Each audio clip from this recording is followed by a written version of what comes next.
12-13 గంటలే 24 గంటల కరెంటు పోయింది. 12-13 గంటలకే కరెంటు పరిమితమైంది.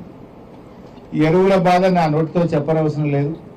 ఇదే నంగునూరులో పాపం మన గణేష్ పండుగ సందర్భంగా పండుగ ఇచ్చిపెట్టి చెత్తిళ్ళు పట్టుకొని వర్షంలో తడుచుకుంటూ నంగునూరులో ఎంత పెద్ద లైన్లలో నిలబడ్డారో మనమే చూసినాం రాష్ట్ర వ్యాప్తంగా. ఇప్పుడు యాసంగి పంటకు కూడా ఎరువులు దొరకక రాష్ట్ర వ్యాప్తంగా ఏదో యాపులు మ్యాపులు కార్డులు అది గోసపెడుతున్నారు. కేసీఆర్ గారు ఉండగా యాప్ లేదు, మ్యాప్ లేదు, కార్డు లేదు. ఆటో డ్రైవర్ చెప్తే ఇంటికాడ వేసిపోయింది.